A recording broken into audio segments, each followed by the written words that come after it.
Huwag ka nang makialam sa budget. Na ginagawa ko lang ang mga utos niya tungkol sa mga insertions na sinasabi niyang hindi na raw niya makilala. Nagsabi na ipinapa-insert ng mga projects ang Pangulo na worth 50 billion pesos.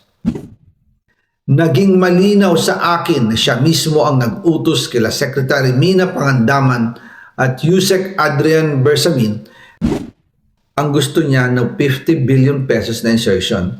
Ngunit ang sagot ng Pangulo, humingi ka ng bago or dagdag na insertions. Bakit hindi niya agad tinanggal noon pa? Kasi mismo siya ang nagbibigay ng utos.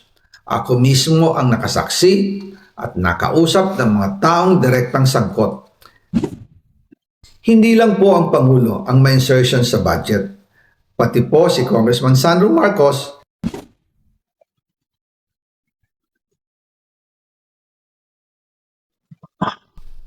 pero kahit na na-deliver na ang 1 billion pesos para kay Pangulong Marcos at kahit na naisama na rin sa 2025 budget ang 100 billion pesos insertion sa pamamagitan ng BICAM Committee, ayon mismo sa utos ng Pangulo, nagagalit pa rin daw si BBM.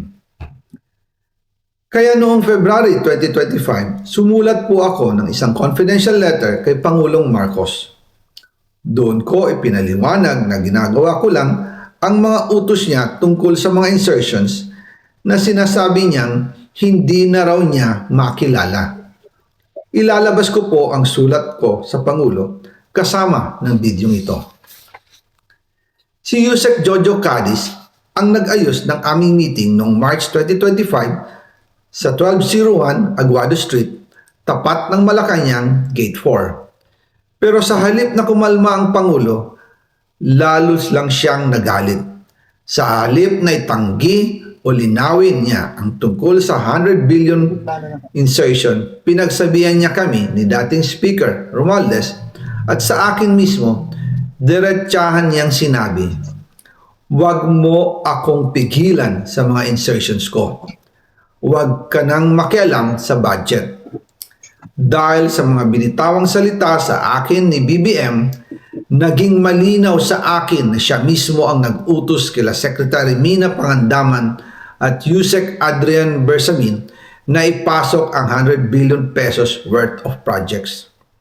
Kaya kung hindi talaga totoo na galing sa Pangulo ang utos, bakit hindi niya agad tinanggal noon pa sina Secretary Mina Pangandaman at Undersecretary Adrian Bersamin nang pinaalam ko sa kanya ang 100 billion insertions sa pamamagitan ng sulat?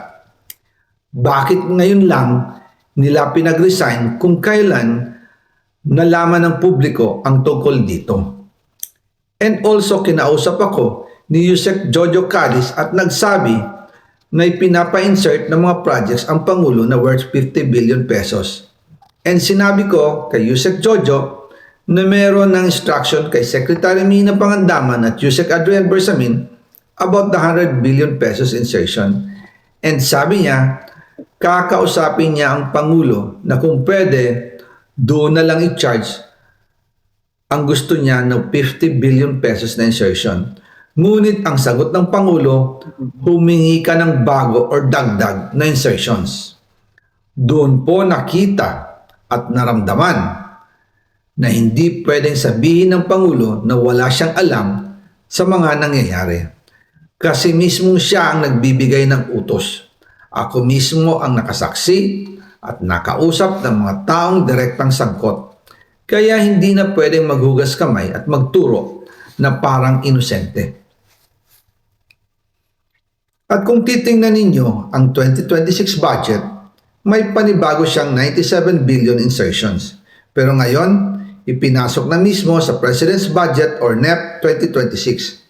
Yan po ang kinumpirma ni Secretary Manny Bunoan na may instructions ang Pangulo na magpasok ng 100 billion ulit sa President's Budget. Kaya wala na siyang pwedeng ipamigay. Ito ay nalaman ko noong May 2025 sa meeting namin kasama si dating Speaker Romualdez sa number 30 Tamarind Street, Forbes Park.